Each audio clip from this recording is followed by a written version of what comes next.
Welcome to another session in our series of tutorials in R for data science. And in this session, we're going to look at predictive modeling, which is part 1. And in this predictive modeling, we'll be looking at linear regression.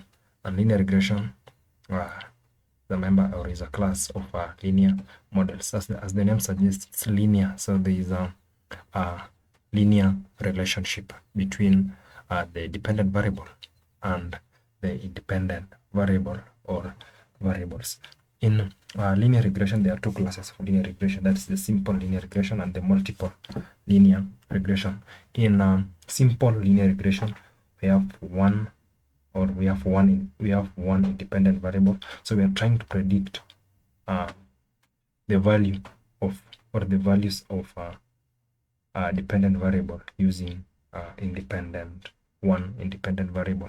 And in multiple linear regression, we have more than one independent variable. So let's get our hands dirty, shall we? So as always, it's good we'll be using some basic or some functions from the tidyverse. So we have to install the package tidyverse using the install.packages. That is the name of the tidyverse. Then you load the package, that is the library tidyverse. Also, I'll be using inbuilt dataset. The name of the dataset is trees. It comes with the dataset package. So if you type that's datasets, it gives you a variety of datasets that you can use. So the best way to learn is using this inbuilt dataset. So we'll be using this dataset called trees.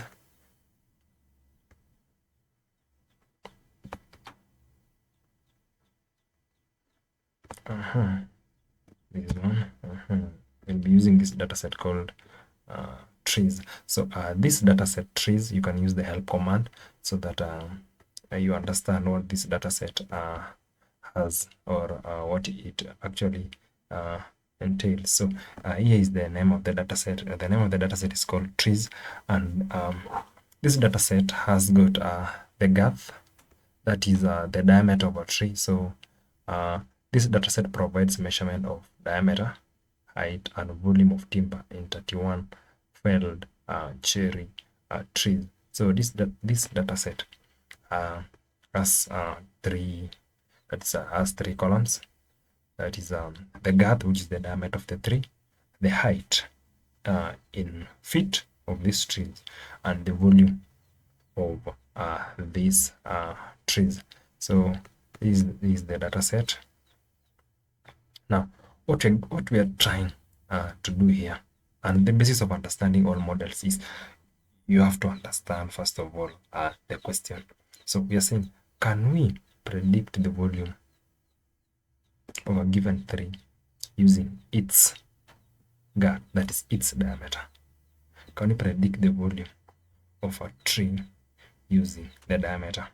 So that is the question we are asking. So I want us let us first of all visualize this data set so that you can see, is there any linear relationship as it should? So I'm using the ggplot function. So if you haven't loaded the tidyverse package, so you have to load the ggplot package. So I'm saying ggplot, the data is trees. I'm defining my aesthetics. On the x-axis should be girth, on the y should be volume. I'm using geom_jitter, and the color is red. I'm using geom_smooth. Y is volume, so I'm saying volume as a function of girth. The method is a linear model. I'm using the minimal. Then this is my title, and this is the plot. So as you can see, there is some linear relationship. There is a positive linear relationship between volume of a tree and the girth or the diameter of a tree. So the question we're asking ourselves is, can the volume of a tree be predicted using its girth? then what value or what value in volume changes when girth changes by 1 unit? Basically, we are saying what's the change, what's the unit change in volume as we move from maybe one girth, maybe from one diameter to diameter, maybe second diameter, or if there is a tree with a diameter 12, what will be the volume, or what unit change in volume will it take place when we change the diameter of a tree from 12 maybe to 13? That's the question. That's the second question we're asking ourselves. The third question we're asking ourselves is what's the proportion of volume, or what proportion of volume can be explained by girth? So basically that is the questions we are asking ourselves, and the code for running a linear model is very easy. So the most important thing is that we understand the concept. So the code is very easy. So in linear models, the linear model, that is the linear regression, the simple linear regression model is of the form y is equals to alpha plus beta 1. So the simple linear regression model ends here. So this is the question of a simple linear model, and plus some error term here. So it's y, it's of the form y is equals to alpha plus beta 1. Beta 1, this should be b1, x1 should be b1, beta 1, x1 plus a certain error term. So what does these values imply, or what does this value mean? So y is the value you are trying to predict. So we are trying to predict y. So this is the dependent variable.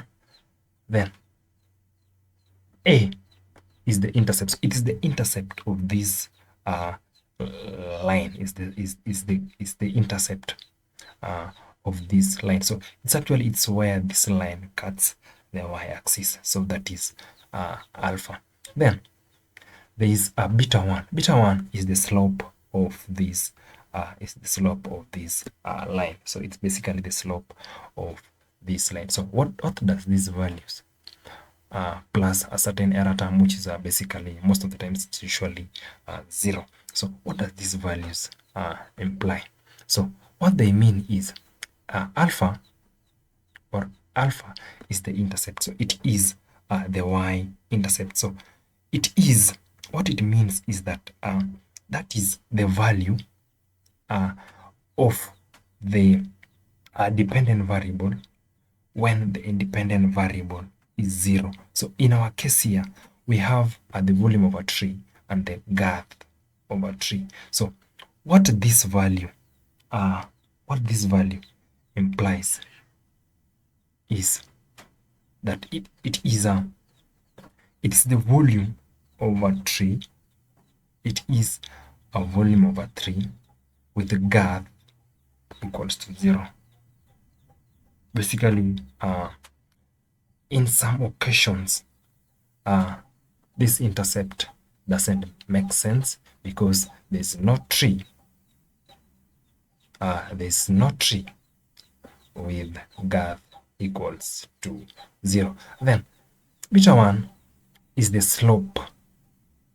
It's the slope of this linear model. It's the slope of this line. And what does that mean generally in linear model? What it means is that for one unit change in our independent variable,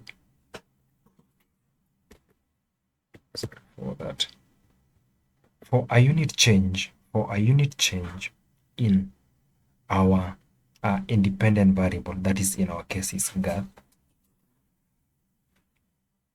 the dependent variable changes by that unit. So in our case here, it will be a value close to 5.07. So what that means that for a unit change in girth, the volume changes by this value. So the volume increases by 5.07. You get it? Yeah. So basically that is sum of the that's what beta 1 means. Then there's a value called r squared, and I'll explain that later, and adjusted r square. So let's look at the simple linear regression model. So I will be using the data set called trees. So I'm saying trees, I'm piping it to a function called lm, that is a linear model. And the first argument of a linear model should be the dependent variable, or the variable you're trying to predict. But here I'm saying linear model, volume as a function of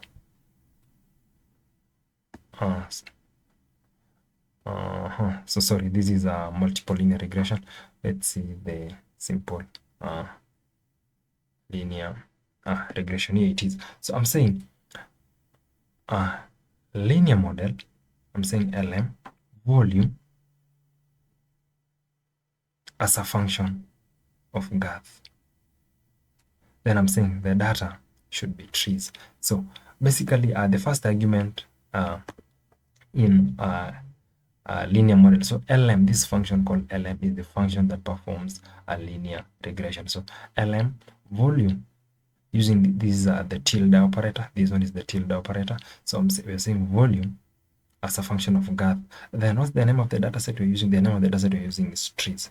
So we run that, and it gives you basically, this is still the function call. The function call.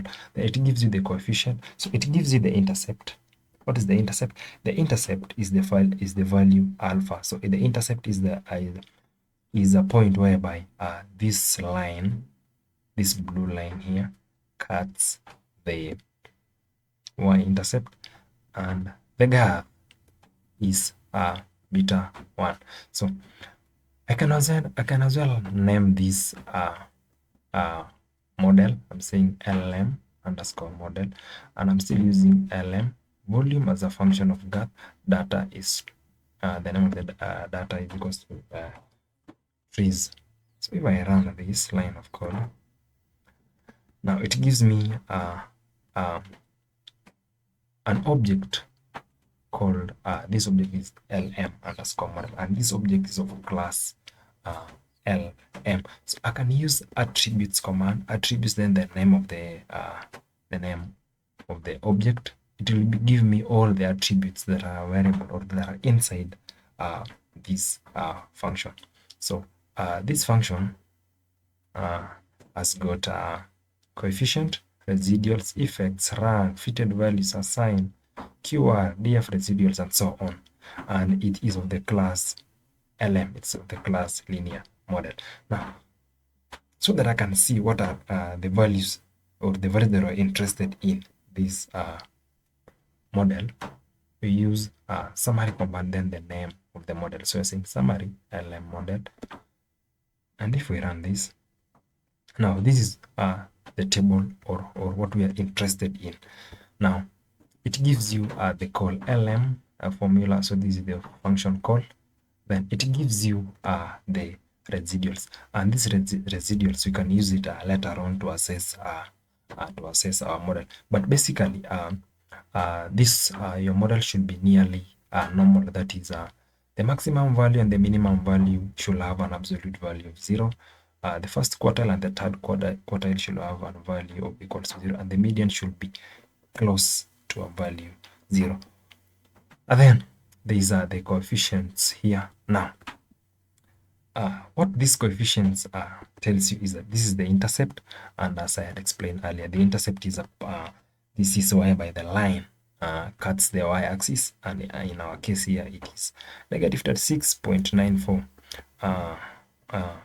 which basically doesn't make sense, because what this intercept means, that it means that this is the value of volume when the girth of a tree is equals to 0, and there's no tree that has a girth or a diameter equals to 0. And then there is also the girth here, the girth of the tree, or the diameter of the tree. So this is the diameter of this tree, and what this value means is that this is the slope of this line. This is the slope of this line. So it means that for a unit change in a girth, so if a girth increases from 12 to 13, the volume of this tree will increase by 5.06 units. So that is the interpretation of that.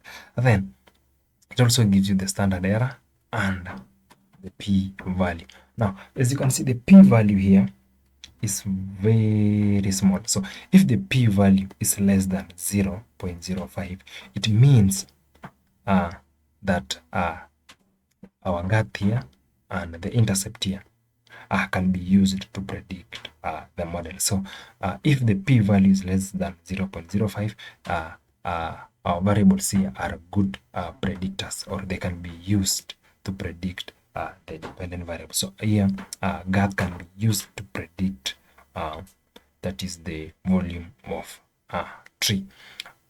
Another value here is the multiple r squared and the adjusted r squared.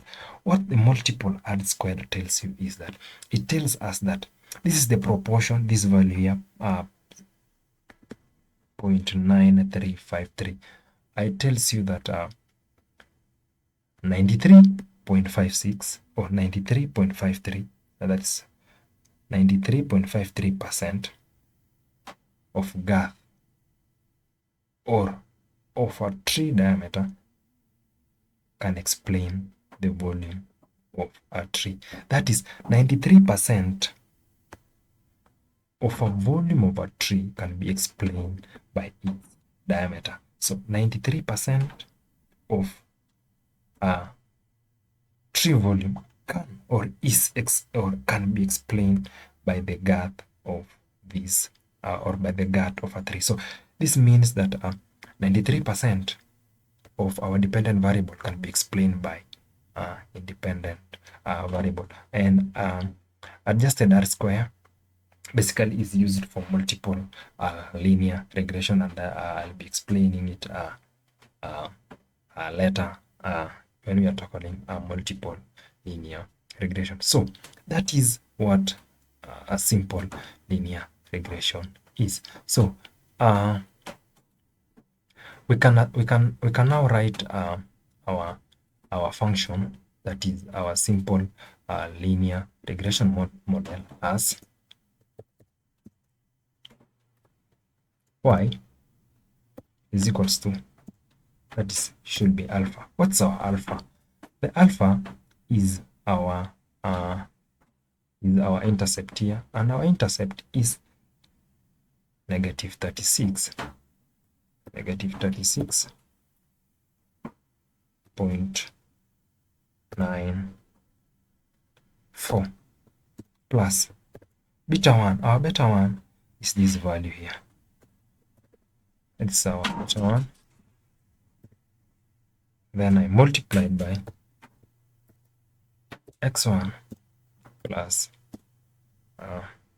error term. So this means that y is the volume of a tree. So for example, we can say, we can predict the value of a tree maybe whose girth, for example, is 100. So it should be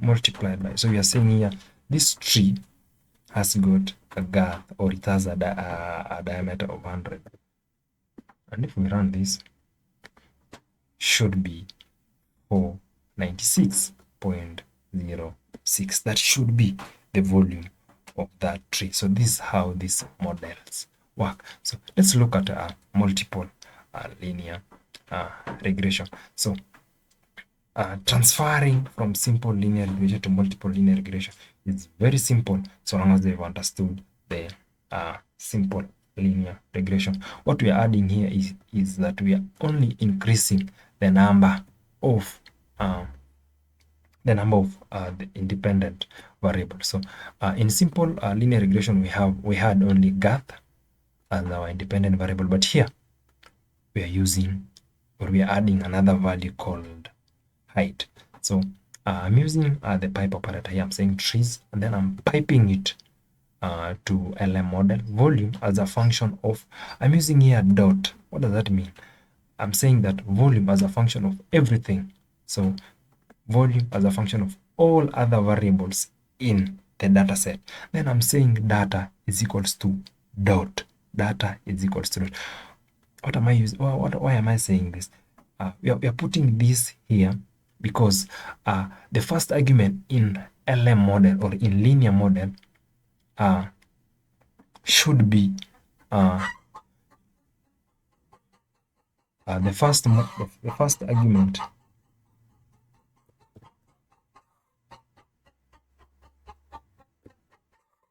first argument in this in linear models is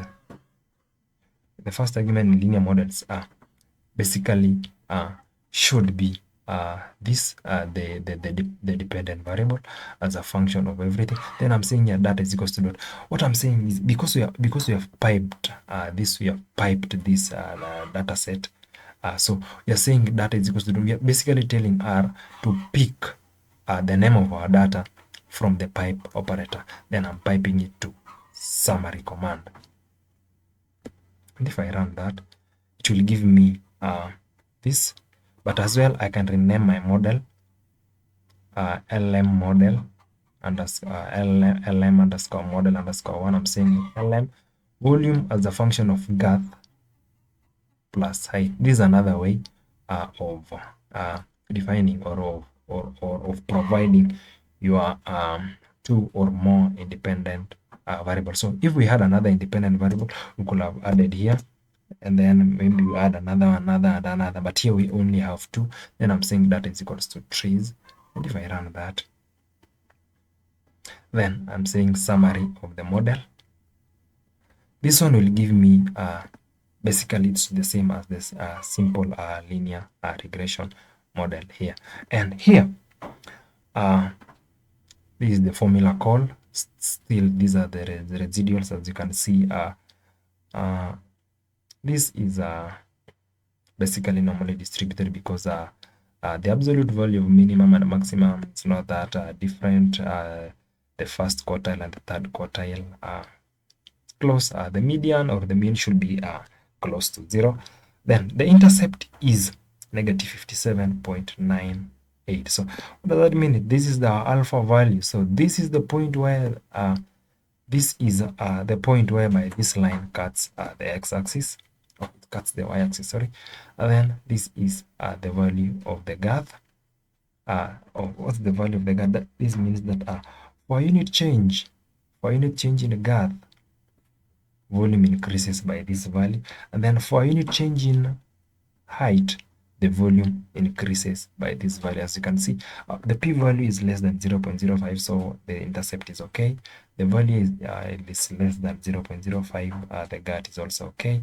And then the height also, it has a p-value of less than 0.05. That means height is a good predictor. So our R squared is 94.8%. So that means the volume of a tree can be explained by 94.8 of its volume, of its Gath and its height. So we can predict the volume of a tree 94.8% using its Gath, that is its diameter, and its height. So that's our multiple R squared. Then there is adjusted R squared. Now the adjusted R squared is almost the same as multiple R squared. What this does is that as you add more variables here, for example, if we had other independent variables, our adjusted R squared should increase as we add more independent variables. So if a certain independent variable does not result to an increase in your adjusted R square, you should basically drop that variable. So that is what adjusted R square does. So how will our model behave? Our model should be y is equals to alpha. Alpha is our intercept. Our intercept is this, plus beta 1, which is 4.70 multiplied by x1, plus this multiplied by this. Then there's also, as I said, you can use the attributes command, attributes, then the name of the model. Our model is lm underscore model underscore 1. So this should give you all the attributes that are available in that model. Also, there's something called residuals in our model. So you can get it using LM model, then the residuals. We can use the histogram or the hist command to see if the data set is normally distributed. Let's see that. And as you can see, this data set is slightly normally distributed. It has got the bell shaped, or it's as symmetrical. So we can use predict function to predict the function or predict the volume of a tree. So I'm saying predict. Then the first argument of the predict is the function. The function is LM model. Then I'm still using the same data. I want to predict the volume of the entire trees data set. So I'm saying predict LM model. So I'm trying to predict the volume of these trees. If I run this, then it gives me the values for all trees. So as this one saying, it has predicted that the volume of the first tree should be 4. So there were 31 trees in this. So the 31st tree has a volume of 68.51. So I can use this function called cbind. I'm column binding trees. And then predicted values is equals to predict. I'm predicting the volume of this tree. So basically what I'm trying to do here is I'm trying to combine the trees data set or the trees data frame, and I'm adding another column called predict pred underscore values, and I'm using the predict. So I'm trying to predict the volume of these trees using this model. So let's run this and see. And what this function column binder has done is that it has binded this using a column wise. So this is the girth, this is the height. So this is the volume, this is the actual volume of the tree, and this is the predicted value of the tree. So the first tree, the actual volume is 10.3. This one has 4.83. As you continue, so for example, the 7th tree had the actual volume of 15.6. This one had a volume of 16.26. So you can basically see how this model has performed. So basically this model is doing pretty well as far as prediction is concerned. So basically that is the basic concepts of linear regression. Let's meet in our next session. We'll be doing predictive modeling part 2. Thank you. Enjoy learning.